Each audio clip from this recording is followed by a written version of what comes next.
દર્શક મિત્રો, સત્ય ન્યૂઝમાં હું નેહા પટેલ આપ સૌનું હાર્દિક સ્વાગત કરું છું. સમાચારોની શરૂઆત મુખ્ય સમાચારથી.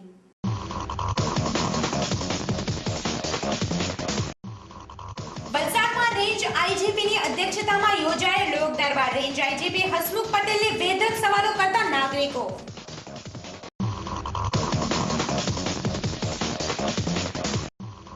વલસાડમાં સડેલી કોબીજનો જથ્થો વાપરતા ચાઇનીઝ વેપારીઓ ઉપર પાલિકાનો હલ્લો. શાકભાજી માર્કેટમાં પણ સઘન ચેકિંગ ઝુંબેશ શરૂ કરાઈ.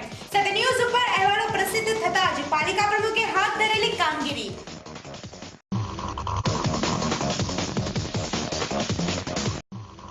વલસાડ હાઈવે ઉપર ટ્રકવાળા પાસે પોલીસ હપ્તા વસૂલે છે. સુરત રેન્જ આઈજીપીને જાગૃત નાગરિક અરવિંદભાઈ વશીની ફરિયાદથી ખળભળાટ.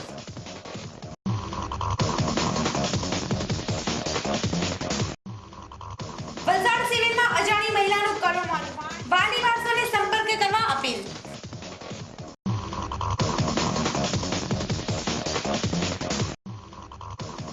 વલસાડમાં દારૂપણા કેસના સૂત્રધાર રમેશ હરિયાવાલા કોર્ટમાં રજૂ કરાયો.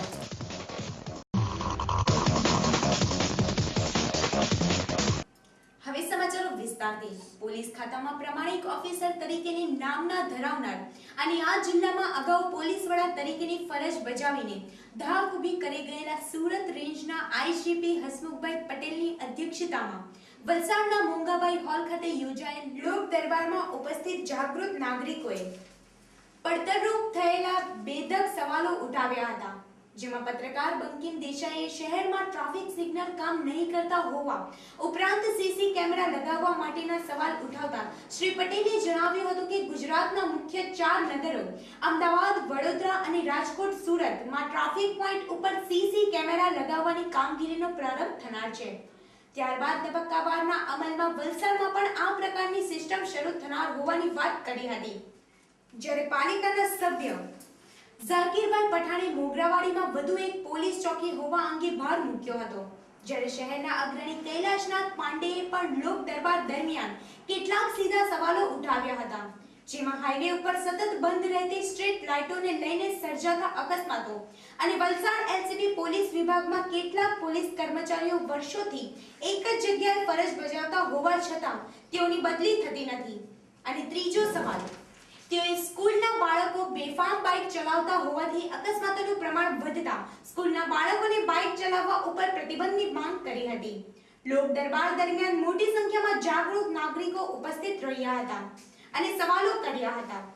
જોકે તમામના પ્રશ્નો સાંભળીને તેનું શક્ય નિવારણ લાવવા આઈજીપી હસમુખભાઈ પટેલે વાયદો કર્યો હતો.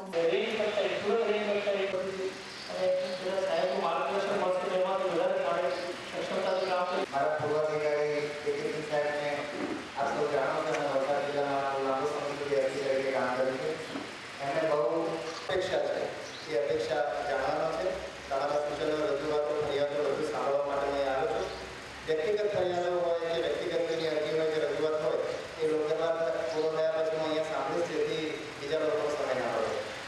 ફરીવાર આપ મોટી સંખ્યામાં અહીંયા આવ્યા છો અને પોલીસનું કામ સુધરે માટે આપ બહુ સારા સૂચનો કરશો એવી આશા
આજે એ વલસાડમાં શહેરમાં કર્યો છે તમારો ખૂબ આભાર અને અભિનંદન.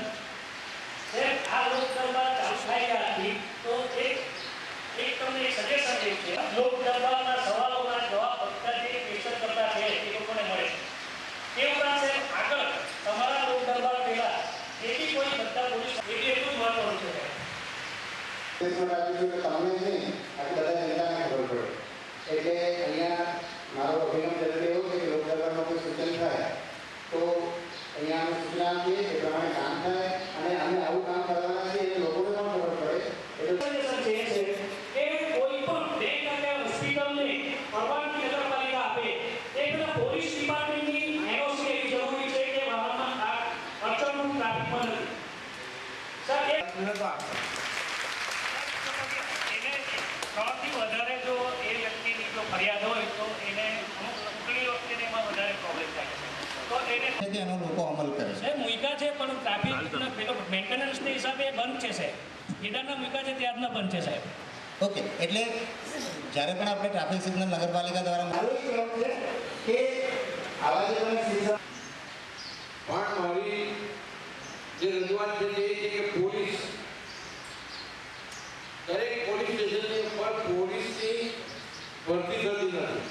આમાં પ્રજાનો સહકાર લોકોને જાગૃત કરાવવા માટે પોલીસે રોડ ઉપર શું કામ કરાવવું પડે આપણા ચર્ચામાંથી એક તક મળી મેં આપણા વાઘેલા સાહેબને અને બધાને અંતરાત્મા એક વસ્તુ કહું છું કે તમે બધા જ ભૂલી ગયા પણ મારો અંતરાત્મા 1,40,000 પબ્લિકે મને તૂટી નાખી મોકલાય.